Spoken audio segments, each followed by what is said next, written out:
Yes, sir, you're in the right place, and I think you're really going to enjoy this story.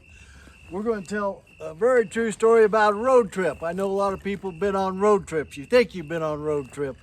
I'm going to tell you about an epic road trip that I dare you to compare to anybody that you've ever known. And this isn't just bragging, it's just the trip that happened when I was working at the coal mine. And I left that coal mine on a vacation. I'd earned up like 3 weeks vacation or whatnot. And so I took off on a road trip. Well, I just bought a brand new GMC pickup truck, paid like $8,650 for it, brand spanking new, and I took it on a road trip. We went, well, I had this girlfriend of mine. I thought she was a girlfriend of mine. It turned out maybe she was a girlfriend of other people too. I don't know. Anyway, I left that my home there in the Grand Valley area, Palisade area, and I went to I think it was Fort Collins or whatnot. I think that's where the Miss Colorado Beauty pageant was at. And so I left there. I went up to there to see this girlfriend in the pageant. Okay, so I watched her in the pageant, and I thought I'd surprise her. So I went to her motel room after the pageant. Well, turns out that that was a big surprise for all of us because her boyfriend was there. And so we, had a little bit of a discussion about all that. But being a gentleman I just decided, hey, que sera, sera. And so I took off on the rest of my road trip because I knew where I was going. I stopped there on my way to Pinedale or Boulder, Wyoming. Visit my friend Grant. I've got a little bit of a story about him. I've got some more that I'm going to tell about him. and no, he's not going to regret it. He'll be all right. But anyway, I left there after discussion with my girlfriend's boyfriend and whatnot. It went okay. Went on up to Wyoming, okay? I get up there to Mr. Grant's and we get on these mules, and I'll tell you that story, but we had quite a ride. Ended up, we rode in the rodeo. Let's see, that was about January 3rd, I think, was that deal, because I believe on 4th of July I was up in Jackson Hole. Anyway, I'd been on a roundup with him for 4 or 5 days. I got a little bit inebriated there at the rodeo, rode rough stock, and then that next morning took off to Jackson Hole because I knew that some of my friends, they said they were going to be up there, So I said, all right. So I took off, and this is all one road trip. Went off from there on up to Jackson Hole, Wyoming, and I was a little bit bigger then, I was a little bit stronger then, and I drank a little more alcohol back then also. So by the time I got up there, I was probably a little bit on the tipsy side, come about 2 o'clock in the afternoon. And I was standing outside this bar. I think that was 4th of July, and I was looking around for the $1 Million Cowboy bar.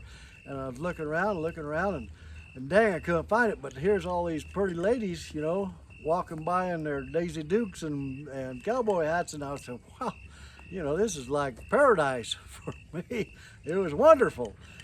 And but I didn't know where exactly I was at. I was still recuperating maybe from the night before or that morning.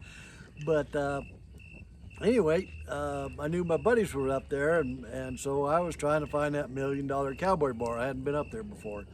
And sure enough, my friend found me leaning up against that rail. They got a boardwalk there, and he found me.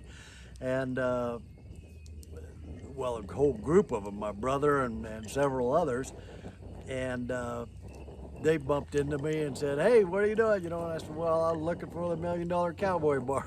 And they said, well, turn around, you're sitting right out in front of it.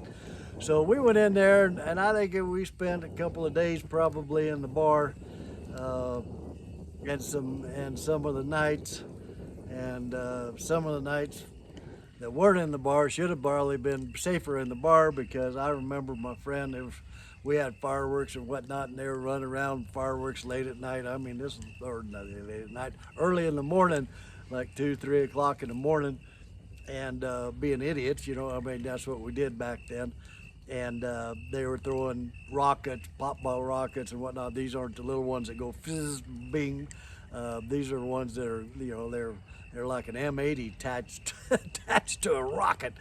And anyway, I remember my buddy was in my brand new truck, and he reaches out the window, to fire some pop bottle rockets at somebody else, and my friend came running by, and he hit those rockets, and everything lit on the inside of the truck going off.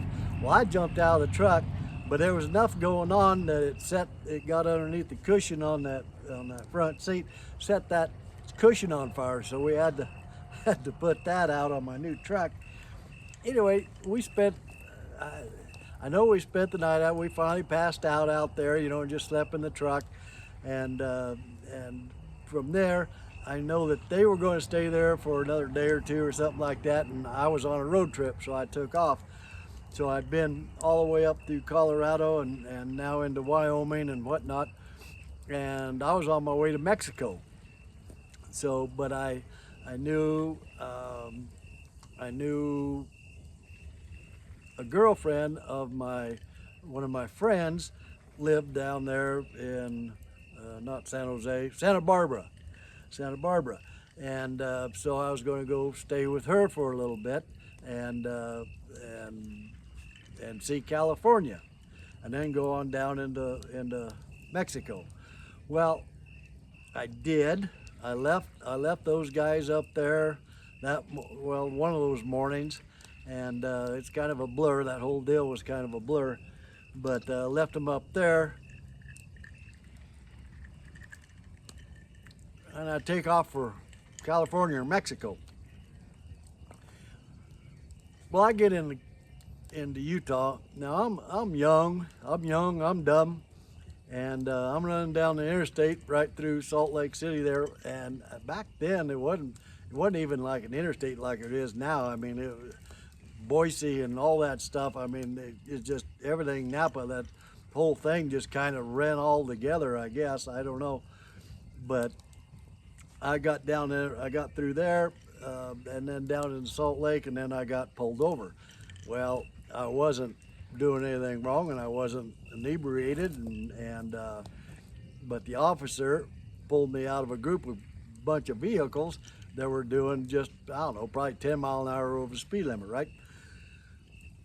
Well, I was the only one. Everybody else was from Utah, and I was from Colorado. License plate. Well, he pulls me over, and he starts telling me, about I was speeding, and I said, yes, sir, I was going the speed of traffic's what I was doing. And anyway, we got in a little bit of a disagreement, and I had the 30-30 in the windshield, or in the back window of the pickup truck. You hush up. And he wanted to know if that firearm was loaded, and I was young and dumb and not well, you just don't have a lot of experience, and you don't have a lot of patience. I just reached back there like that, and I said, and I pulled that hammer back, and I looked at him, and as I pulled the trigger, I said, every weapon I've ever seen is loaded, but this one's not in the chamber. Well, when I pulled that trigger and that hammer hit down there, he was a little redheaded guy, and he had that flat brim, Utah hat on, and his face, I mean, he was redheaded. It couldn't got any redder. Oh, he was mad. He's going to take me to jail. And I said, no, I'm not going to jail. I said, I'm on a road trip. I got places to go and stuff. And he said, oh no, and so we got in a disagreement. But you couldn't do that nowadays, obviously. But back then, you could actually have a conversation with a police officer, even if you're in the wrong, or even if maybe they kind of singled you out. It didn't really matter. But anyway, I got him talked out of me going to jail because he said, follow me to jail. And I said, no, I'm not going to follow you to jail. You want me to drive behind him and go to the jail. It's no dang joke. I can't really even say that with a straight face. Anyway, I didn't go. Didn't go to jail. I had some kind of ticket my first, well, not my first ticket. It was a ticket for whatever I did there in Utah, and I had to get a hold of Utah and pay that fine, which was fine. Anyway, I take off and I go down and I had to stop in Vegas, and I knew. I mean, I was tired. It was a long road trip, and I knew that I didn't want to stop in Las Vegas right now. Maybe on the way back, because I had limited funds, and I thought, well, if I stop in Vegas, then that might be the end of my road trip. So I didn't. I ran right on through Vegas and then on down past there, and I'm really sure it was like Clark Mountains south of Vegas, like you're heading down to California or whatnot. And I stopped up there on the top, and I just, well, I had my truck. I had a sleeping bag with me, so I threw it in the back of the truck, and I went to sleep. Well, even at that, you had a beer or two on the way down there. It was dark and it was long ride and thirsty and whatnot. But anyway, when I woke up, there were jake brakes going off. Now, I was naked in the back of the truck when I stood up to see what in the heck was going on. And anyway, that was my stop outside of Vegas. And so I got my clothes back on. I sleep naked. I don't put no clothes on when you're in bed. It's like taking a bath with a swimsuit on or something. I don't know, just wrong. Anyway, so I took off back down to California, and that was Pomona, right out of San Bernardino. Well, I've still got my 30-30 in the back window, right? And I'm heading down there in California, and about the first time I've been in there by myself, alone and whatnot, and in my pickup truck. And people are looking at me like I am from outer space. I mean, they're driving by, and I saw some passing me because I was being real careful, mindful of the speed limit. I didn't need any more tickets. And they're coming by me in these big black Cadillacs or whatnot, and they're looking at me like they got these big old white eyes, like they never seen anything like that before in their entire life. And I didn't know what they were looking at, But anyway, I found this address. I went into Pomona to this girlfriend's house, and her boyfriend came out and greeted me, and well, about the same time she did, and then he looked in the window and he said, "Oh my word!" He says, "You got a firearm there?" And I said, "Well, yeah, I got one in the window, and then I've got one on the seat, and I've got one here in the side." And he says, "Oh, gee, Merry Christmas." He said, "Well, that's not probably exactly what he said, but it was pretty darn close." But anyway, he was scared to death. He was petrified. And he says, "Get those, bring them in here before anybody sees them." And so I did. I gathered up, I guess there were 3 or 4 firearms, and took them into his house and put them under his bed. Put them under the bed I was staying in, I guess.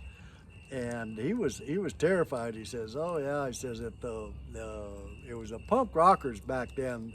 Punk rock or something was just starting, and they had gang violence going on down there on the beach, and he was afraid if somebody saw me come in there with weapons that they'd break into his house and steal the weapons. And so I could understand his concern. I didn't mean to impose on him like that. That's not what I meant to do. I had no idea, or I don't know what I'd done with the rifles. I guess I'd have hit him down there before I got to his place. But he got him hid, and he was explaining to me that they don't have anything down there. He has a BB gun, and he shoots mice in the bathroom with it. I said, well,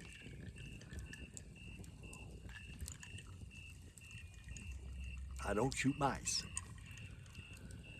Anyway, I stayed down there. Can't remember. Oh,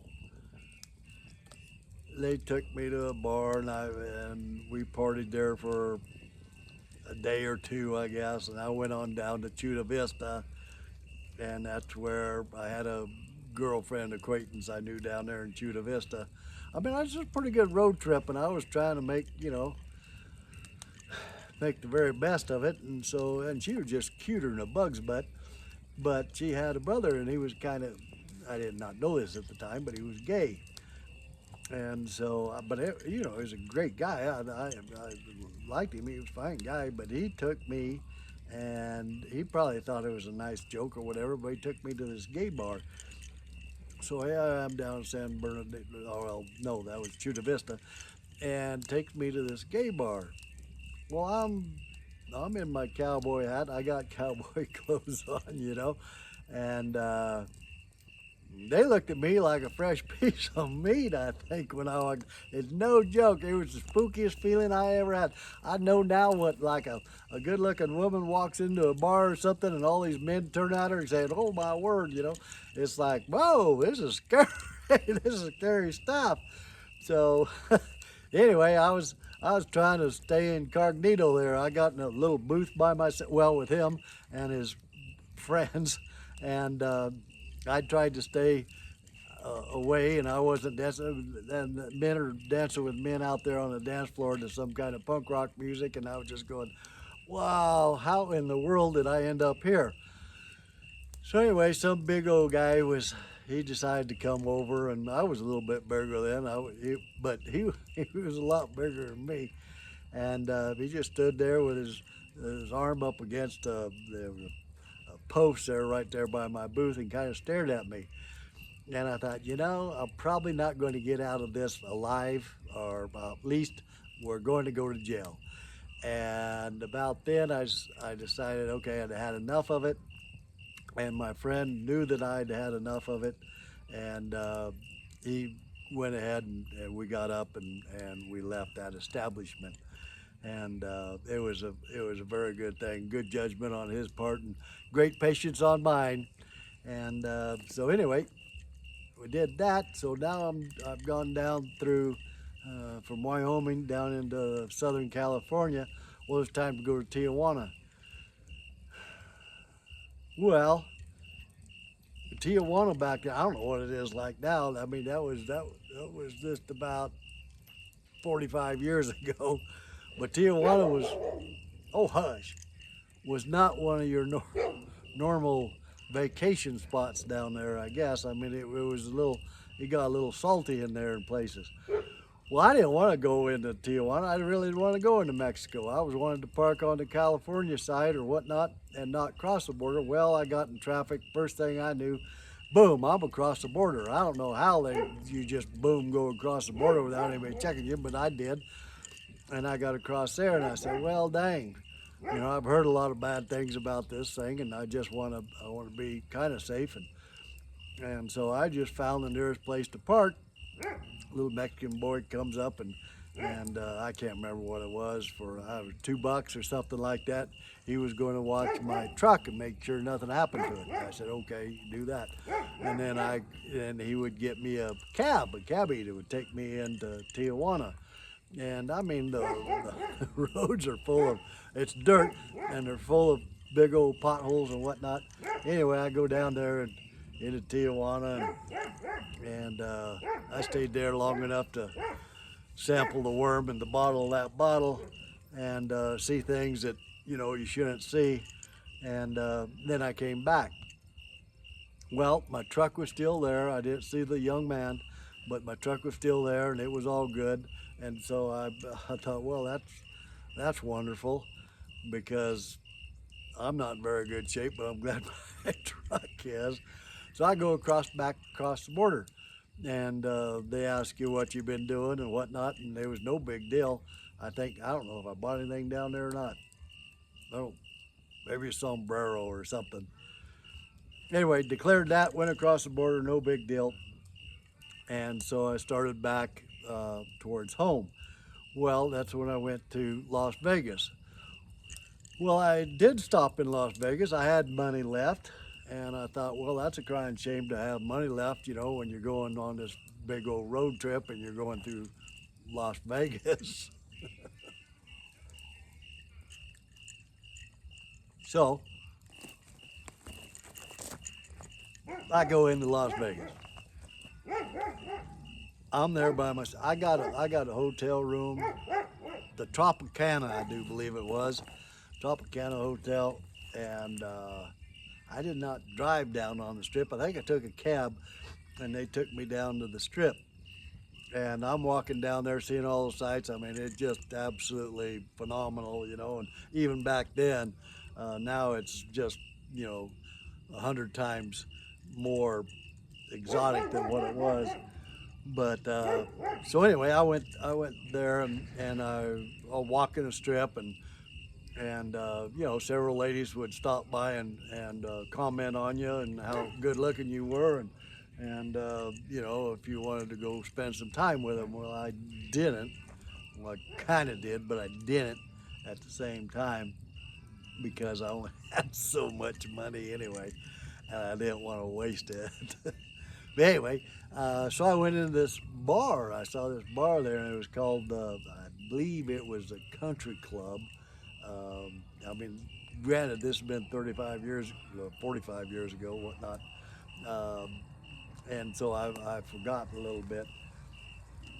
But I do remember this because I went in there and I was, well, I don't know how many days I'd been on the road, but I didn't have a whole lot of change of clothes, and I didn't have any place to wash them. I didn't wash any clothes and whatnot. So I was probably, well, I was not looking like a city person anyway. Put it that way. I didn't have pressed pants on or a clean suit and whatnot.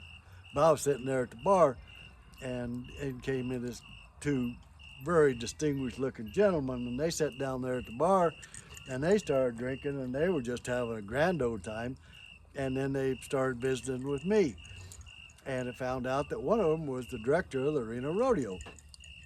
And so I was talking to him, and he wanted to know what I'd been doing. So I was telling him this whole story about this road trip, and and about that time, I can't remember who the guy was with him, but he was one of the head honchos, like of the NFR, and I can't for the life of remember who exactly he was. I don't remember their names. I just remember that one guy was the director of the Reno Rodeo because he told me so. And the way he talked, the way he was dressed, I believed him. And anyway, we got to talking. I told him what I'd been doing. I'd been on that roundup, you know, and rode some horses at the rodeo, and I made this road trip and whatnot. And about that time, everybody's dancing out there on the floor. You know, it's a country western type bar, and I was enjoying it. You know, and just enjoying listening to them and visiting with this guy. And when they stop all that and they stop the music and they pull out a mechanical bull out there. Well, I'd seen one of those before, but I'd never ridden on one. And this was a long time ago.